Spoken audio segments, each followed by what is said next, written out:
are back here in the Santa Monica Mountains. There's an old saying in camping folklore: once you go dispersed, you never reverse. Actually, I just made that up. That's not true at all. But I did have an awakening many years ago when we realized that we weren't relegated to camping only at campgrounds. Entities such as the Forest Service and the Bureau of Land Management allow campers pretty much to throw down anywhere on public lands. And even though campgrounds are fantastic because you have a spot to go to, you have running water, things like this, there is no comparison to the pristine quiet of a dispersed camping experience. And so in this video, we're going to talk about our 5 favorite dispersed camping locations in Southern California. Here they are. So these are in no particular order. My first suggestion is Anza Borrego Desert State Park. At 600,000 acres, Anza Borrego is a gem of the Southwest and an amazing 3-season camping destination. Whether you're headed up the narrow Fish Creek Wash, the remote Coyote Canyon, or Blair Valley to see Ghost Mountain or the Pictograph Trail, there is no shortage of dispersed camping. A journey through Anza Borrego will take you through badlands and palm oases, swaying ocotillos and washes where one can even find the elusive elephant tree.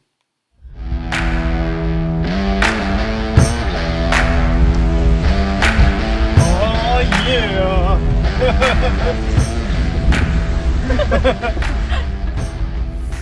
My second suggestion is the Black Mountain Wilderness. If you're on old Route 66 near Barstow and looking to get off pavement for some backcountry exploration, the Black Mountain Wilderness is a great option. The highlight of this area is Inscription Canyon, an ancient Native American site tucked into a volcanic wash with an array of fantastic rock art, including images of bighorn sheep. It's a bit of a drive, but the desert vistas, deafening silence, and endless exploration are worth the time.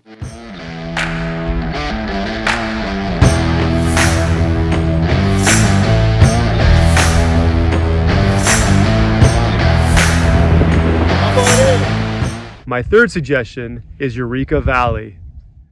This spot in northern Death Valley is far from the crowds and treats visitors to some of the state's darkest skies and the largest dunes in California.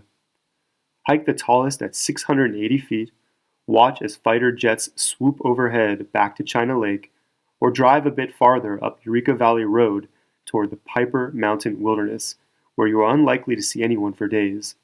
Regardless of where you stay, you will feel the solitude of this pristine area.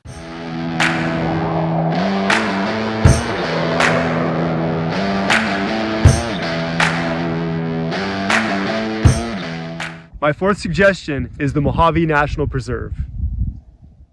This 1,500,000 acre preserve in the eastern Mojave is the largest in the United States.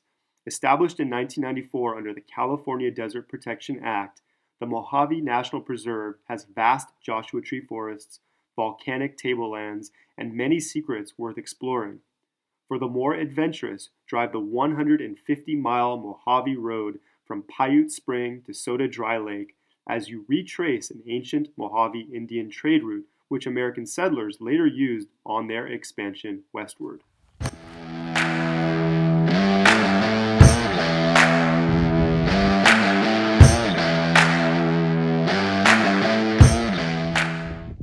And my last suggestion is the Panama Valley. I'm almost a little hesitant to put this one on the list. I love it so much. Death Valley's western neighbor, Panama Valley, is everything that Death Valley is, but with far fewer crowds, and is a great stopover on the drive back to Lone Pine or Ridgecrest. Whether you hike up Surprise Canyon to see an old mining town, out to Minnetonka Road to hunt for geoglyphs, or toward the dunes for some true desert adventure, Panama Valley never disappoints.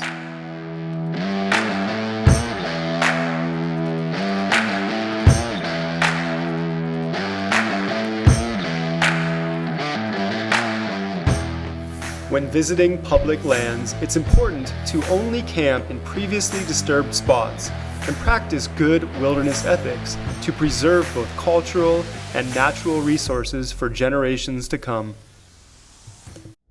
So it's always wise to remember that even in winter, the desert climate can be harsh, with nighttime temperatures dropping below freezing and daytime temperatures rising into the 90s.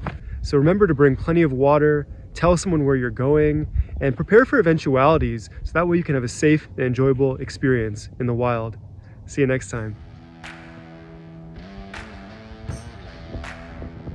Love it out here.